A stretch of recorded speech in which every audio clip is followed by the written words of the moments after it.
Oke. Assalamualaikum warahmatullahi wabarakatuh. Saudaraku, di kesempatan ini kita merenung sifat Allah Ar-Raqib, Allah yang maha mengawasi. Ini ada anekdot yang layak kita renungkan. Di suatu hari, pada suatu pondok yang sangat besar, ada kiai yang masyhur, sudah saatnya ingin mengundurkan diri. Dia bingung mencari kadernya.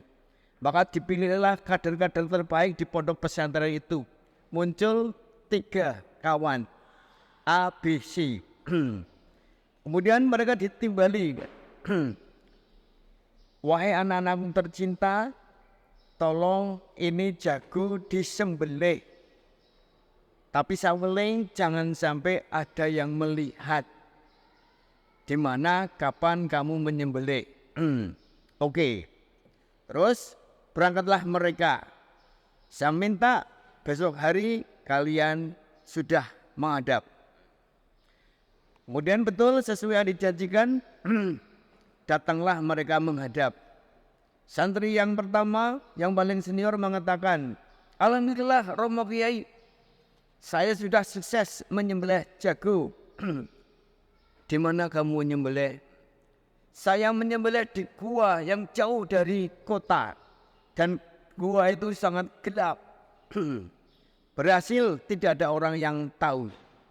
Santri kedua, gimana kamu? Saya sudah menyembelih di tengah makam yang sunyi, yang jauh dari perkampungan, yang orang kalau masuk situ ketakutan. Terus santri yang ketiga, bagaimana dengan kamu? Maaf Romo Kiai, saya belum berhasil. Loh kenapa? Sekarang jagonya di mana? Masih di tempat saya. Kenapa kamu belum menyembelih? Saya belum menemukan tempat kapan di mana kalau saya menyembelih tidak ada yang tahu. Karena walaupun saya bersembunyi dimanapun, jam berapapun, di tempat yang paling sunyi masih ada yang tahu saya, yaitu Allah. Maaf Kiai, saya gagal. Dia itu manggut-manggut. Baik. Maka 2 pekan kemudian diumumkan bahwa calon pengganti Kiai Sepuh ini adalah santri yang paling muda. Yang dia mengaku gagal tidak bisa nyembelih jago tadi. Sang santri kaget, Kiai kenapa saya yang dipilih? Saya kan gagal. Dia bilang, mungkin secara fisik kamu gagal. Tapi secara hakikat kamu benar. Kita manusia dimanapun sehebat apapun tidak bisa sembunyi dari Allah.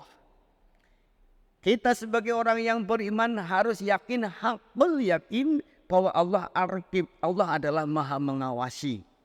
Dan kamu jiwanya sudah seperti itu. Orang seperti itulah yang aku butuhkan untuk membesarkan pondok pesantren kita. Karena kita memikul amanah yang cukup berat. Allah wanti-wanti kepada kita. Ya ayyuhalladzina amanu la takhfunullaha wa rasul wa la takhfunu amanatikum. Wahai orang-orang yang beriman, janganlah engkau mengkhianati Allah dan Rasulnya. Dan janganlah kamu mengkhianati amanah yang dipercayakan kepadamu.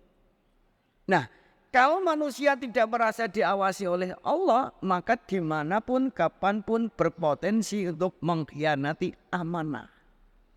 Untuk memimpin pondok pesantren yang besar ini dibutuhkan orang yang merasa diawasi oleh Allah, sehingga ucapannya, perbuatannya, programnya akan dibuat hati-hati dan dilaksanakan dengan hati-hati karena merasa dimonitor oleh Allah.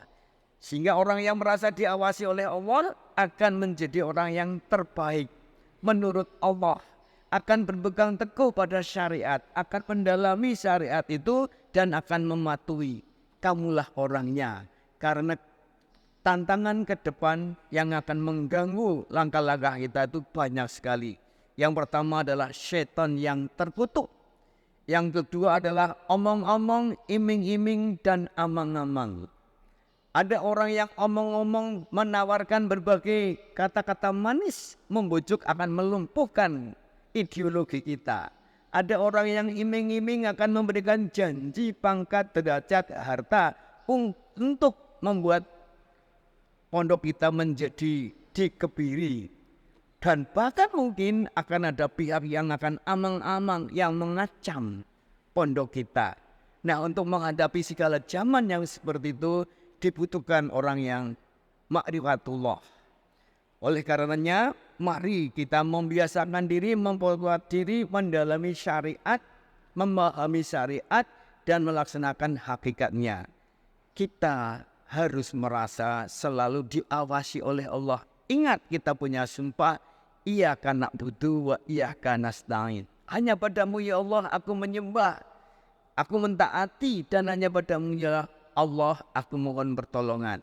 Insya Allah dengan merasa diawasi Allah, kita akan menjadi orang yang profesional, orang yang jujur, arif, dan bijaksana. Dan itu adalah kunci sukses kepemimpinan. Semoga Allah menuntun kita menjadi orang yang merasa diawasi Allah sehingga akan sukses dunia akhirat. Wassalamualaikum warahmatullahi wabarakatuh.